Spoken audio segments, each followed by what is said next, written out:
I, 32 male, am sitting here in my apartment, boxes of my ex-girlfriend's stuff stacked by the door, still processing the absolute audacity of what happened last week. Victoria, 29, and I had been together for 3 years. Lived together for the last 18 months in my apartment. Things weren't perfect lately. She'd been distant, always on her phone, going out for girls' nights that seemed to happen 3 times a week. Classic signs, I know, but I figured we were just in a rough patch. Last Wednesday, she sits me down with this serious expression. I'm thinking she wants to talk about our issues, maybe work through things. Nope, I need to tell you something, she says, and there's this little smirk playing at her lips. I've met someone, my actual soulmate. I'm leaving you for him. The way she said it, like she was proud of herself, like she expected me to break down or beg. I just nodded. Okay, who is he? The smirk got bigger. His name is Garrett. Garrett Reeves. You would know him. He's everything you're not. Successful, ambitious, romantic. He owns his own consulting firm.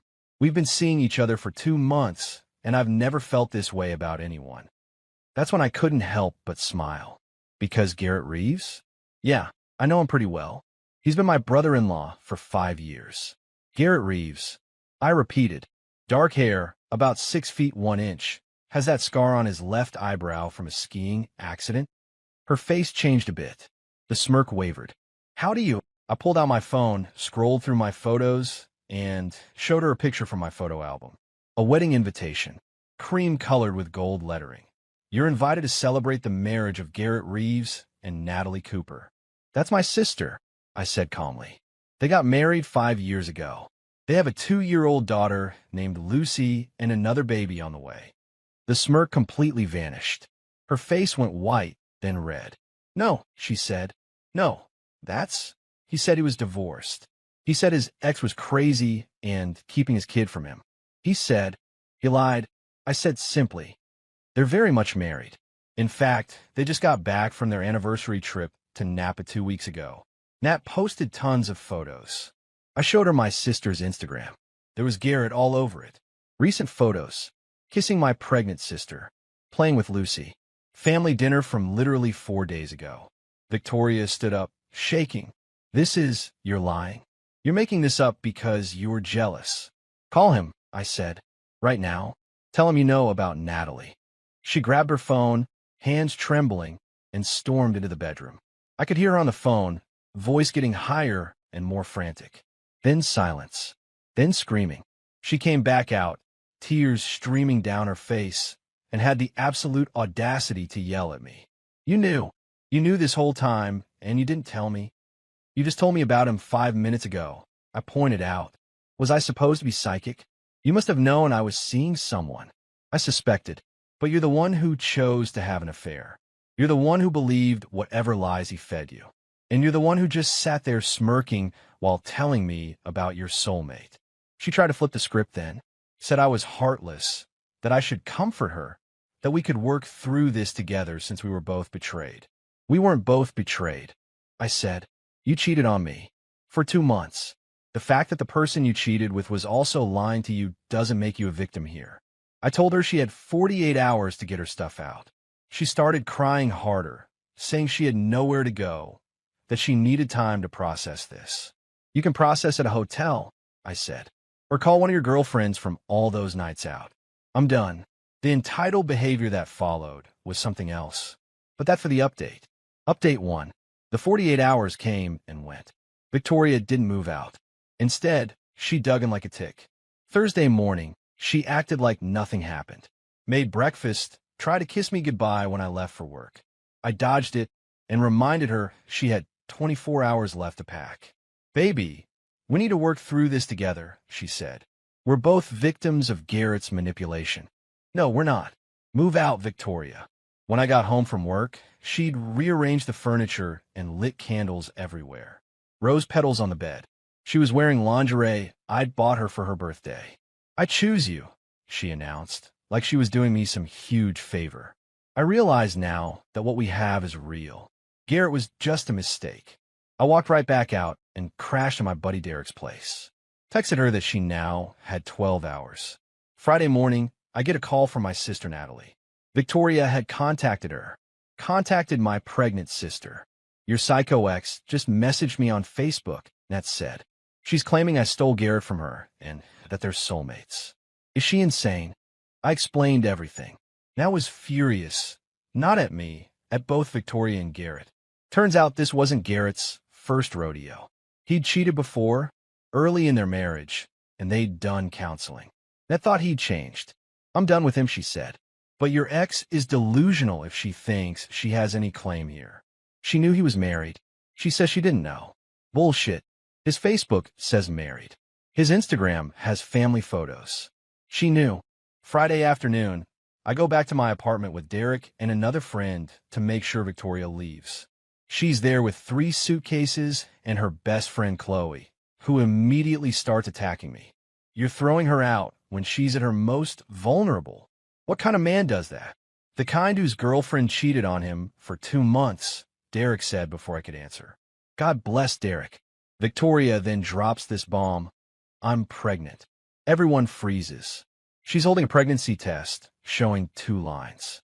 It's yours, she says, looking at me with tears in her eyes. From before Garrett.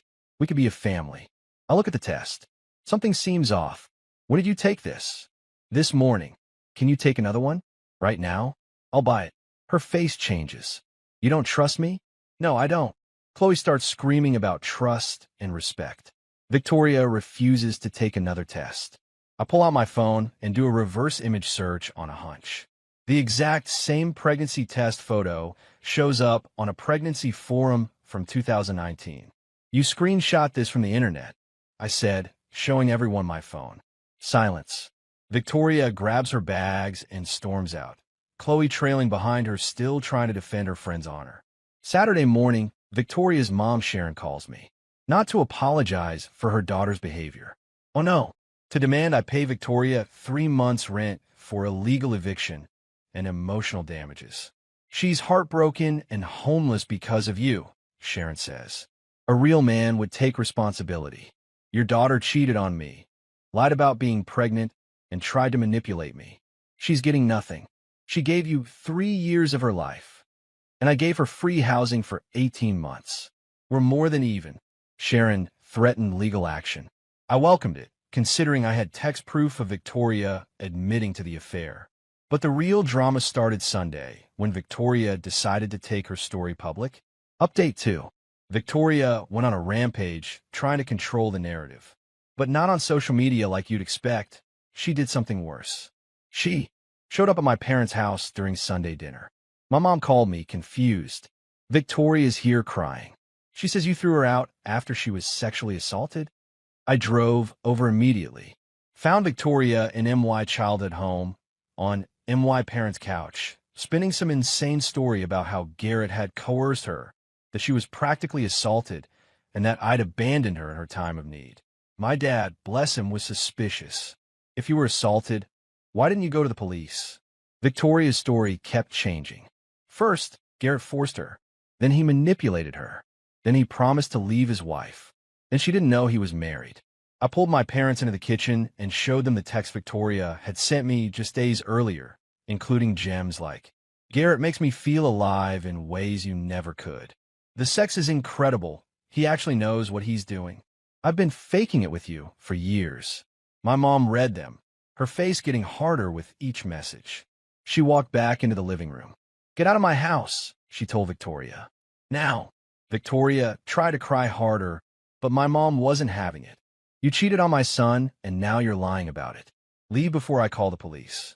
Monday, I get a call from my building's management office. Victoria had called them claiming she was an illegal subtenant being evicted without proper notice. Problem was, she was never on a lease and had explicitly agreed in writing, I had texts, that she was a guest, not a tenant. The building manager laughed it off but warned me to change my locks. Tuesday was when Garrett finally entered the picture directly. He showed up at my apartment. We need to talk man to man, he said. No, we don't. You need to talk to my sister about why you've been screwing around. Again. Look, Victoria's crazy. She's threatening to tell my boss, my clients. She says she'll ruin me if I don't leave Natalie. Sounds like a you problem. Can't you control your woman? She's not my woman. She's your problem now. He actually tried to bro code me. Come on, we're family. Help me out here. Tell Victoria to back off, and I'll make it worth your while. I got a consulting contract that could use someone with your skills. Are you trying to bribe me to clean up your affair? I'm trying to help us both out. Get off my property before I call Natalie and tell her you're here trying to bribe me. He left, but not before saying, you're making a big mistake. Victoria is not stable. She'll come after you too. Wednesday, Victoria proved him right. She submitted a claim to small claims court for 3 months' rent, $4,500. Emotional damages, $5,000. Her share of furniture she never paid for, $3,000. Lost wages from being too traumatized to work, $2,000. Total, $14,500. The kicker? She hadn't worked in 6 months. She quit her job to focus on her art. She sold 2 paintings on Etsy in that time for $30 each. Thursday, Natalie called. She was leaving Garrett and moving back in with our parents temporarily. She also had news. Garrett had been sued for sexual harassment at his company 2 years ago. It was settled quietly. The woman looked a lot like Victoria. And like Natalie, Garrett had a type. I'm going to bury him in the divorce, Nat said. And your ex is going to be Exhibit A. Friday, the best part. Victoria's mom, Sharon, called again. But this time she was panicked. Victoria needs to drop everything right now, she said. Why would she do that? Because Garrett's wife just contacted me. She has evidence of everything. Turns out, Natalie had hired a PI after the first cheating incident years ago. She never fully trusted Garrett again. The PI had photos of Garrett and Victoria together at hotels, at restaurants, making out in his car, all dated and time-stamped. But here's the beautiful part. In several photos, Victoria is wearing her work badge. From a job she hadn't quit yet, during hours she was supposed to be working. At her government job, where time card fraud is a federal offense. Natalie wasn't just going after Garrett in the divorce. She was considering sending the evidence to Victoria's former employer. Tell your daughter to drop the small claims case and leave me alone, or Natalie sends those photos to the Department of Labor, I told Sharon. That's blackmail. No, that's consequences. Victoria committed time card fraud to have an affair. That's on her. Final update. Victoria dropped the small claims case within 24 hours. But she couldn't let it go entirely. She sent me one last text. You and your sister ruined my life. Garrett and I could have been happy. I didn't respond, but Natalie did. She sent Victoria a cease and desist letter, along with a timeline of Garrett's affairs. Victoria wasn't special. She was number for that Natalie knew about. The divorce proceedings between Natalie and Garrett got ugly fast. Victoria got subpoenaed as a witness. She tried to claim spousal privilege. She wasn't his spouse. Then tried to plead the fifth. It was civil court. Then claimed she couldn't remember anything until Natalie's lawyer showed her the photos. The best part was when Victoria tried to claim she was also a victim and should be compensated from Garrett's assets in the divorce. The judge actually laughed. Out loud. Ma'am, you knowingly engaged in an affair with a married man. You're not entitled to anything except perhaps a lesson in moral judgment. Garrett ended up losing. The house, marital asset, went to Natalie. 70% of his business, built during marriage with Natalie's support, paying massive alimony and child support. His reputation, Natalie made sure everyone knew why they divorced. Victoria ended up homeless, couching surfing with increasingly frustrated friends. Jobless, her old employer did investigate the time card fraud. Single, Garrett blocked her on everything the moment the divorce was filed. With a reputation as a homewrecker, small city, word travels. She moved back in with her parents in another state. Last I heard from a mutual friend, she was working a call center and telling anyone who'd listened that she was the victim of a narcissistic abuse conspiracy between me and my sister. Qley actually reached out to apologize last week. She said Victoria had been lying to her too, claiming I was abusive and controlling. When she saw the actual evidence during the court proceedings, she went to support Victoria. She realized her friend was delusional. She still thinks Garrett's going to come back for her, Qley told me. She says once his divorce is final, they'll be together. Garrett's engaged to someone new, I told her. One of his clients. Started dating her before the divorce was even filed. Jesus. Poor woman. Natalie's already warned her. Sent her the whole file. Woman's still staying with him. Some people never learn. True that. As for me, I'm doing pretty good. Got a promotion at work. Turns out not having relationship drama improved job performance. Started dating someone new. Someone who doesn't think lying and cheating is a personality trait. And Natalie and I are closer than ever. Nothing bonds siblings like taking down each other's toxic exes. The apartment feels different now. Lighter. I replaced all the furniture Victoria had claimed was partly hers. It wasn't. Got a new couch that doesn't have memories attached. Even repainted the walls. Found out something funny last week. Victoria had been telling people we were engaged. She bought herself a ring and everything. Told her co-workers I proposed. Her whole fantasy life was built on lies. And when it came crashing down, she couldn't handle reality. Sharon still occasionally texts me, trying to guilt me into helping Victoria.